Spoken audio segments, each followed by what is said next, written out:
Gravitation chapter का question है, question number 4।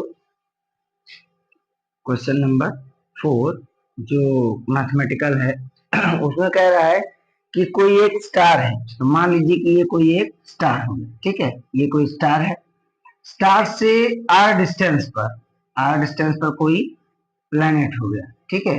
ये कोई प्लेनेट है और ये डिस्टेंस जो आर, अगर इतना डिस्टेंस पर इसका जो पीरियड ऑफ रिवोल्यूशन है वो है टी, ठीक है।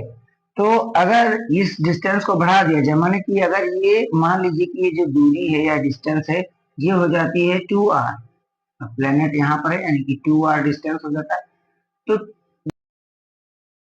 तो पीरियड ऑफ रिवोल्यूशन क्या होगा ये हमें पता करना है। पूछा है क्वेश्चन में कि अगर r डिस्टेंस पर है कोई प्लेनेट स्टार से, ठीक है, तो उसका पीरियड ऑफ रिवोल्यूशन t है, ठीक है। अब जो अगर ये r बोले तो ये जो डिस्टेंस है वो 2r हो जाए तो टाइम पीरियड जो उसका है या पीरियड ऑफ रिवोल्यूशन जो है वो क्या हो जाता है, √8t। ये हमें क्या करना है, प्रूफ करना है, ऐसा बताया जा रहा है, ठीक है। तो हम मान लेते हैं कि इस चीज को हम मान लेते हैं क्या, t2, ठीक है। इसको हम t2 मान लेते हैं, या यूं कह लीजिए कि ये t है और इसको हम t1 कर लेते हैं, ठीक। इसे हम t1 मान लेते हैं। अब यूजिंग फॉर्मूला जो using formula according to the Kepler, आप कह सकते हैं अकॉर्डिंग टू द कैपलर, जो कैपलर लॉ हमें दिया गया थर्ड लॉ है उसके अकॉर्डिंग क्या है कि T square directly proportional to the R cube, है ना। हालांकि वहां पे टेक्स्ट बुक में आप देखेंगे तो आर स्मॉल लेटर में है, ठीक है। चलो तो वही वाला हम लिखते हैं जो टेक्स्ट बुक में दिया गया है, ये हमें मालूम है। यह इसी चीज को कैसे लिखा गया है, और T square upon R cube is equal to K, ये बात हम जानते हैं। ये ठीक उसी तरीके से कैसे, जैसे आप रेशियो प्रोपोर्शन पढ़े थे 8वीं क्लास में, 7वीं क्लास में, जैसे कि x into Y equal to K, या फिर x upon Y equal to K, ये बात हमने पढ़ी है।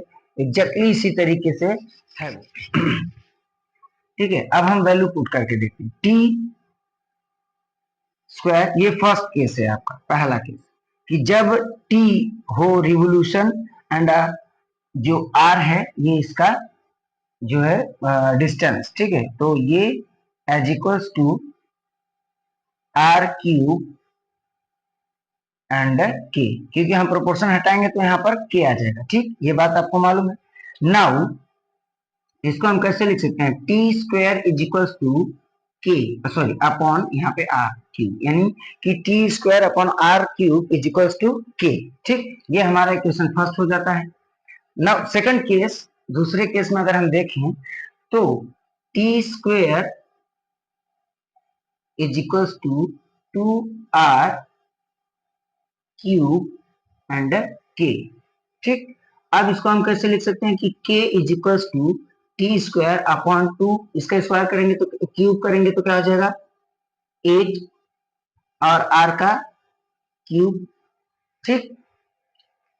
अब इक्वेशन ये सेकंड, अब जो है इक्वेशन फर्स्ट एंड सेकंड, देखिए k is equal to T square upon R cube है और k is equal to T square upon 8r cube, ठीक है। इन दोनों को अब हम क्या करेंगे, कंपेयर, तो T square upon R cube is equal to, एक मैं मिस्टेक कर दिया, उसको आप थोड़ा समझ लीजिएगा। जैसे कि दूसरे केस में हम इसको t1 माने हैं तो यहाँ पर हम t1 लिखना मैं भूल गया था, ठीक है। ये t1 है हमारा, तो यहाँ पर लिखेंगे t1 का स्क्वायर अपॉन 8r का क्यूब, ठीक।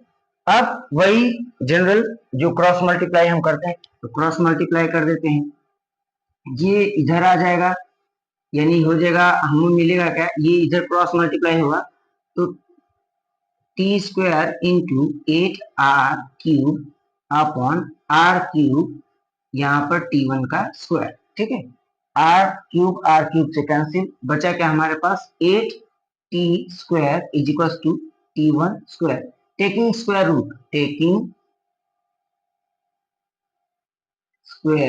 रूट, तो ये हमें मिलेगा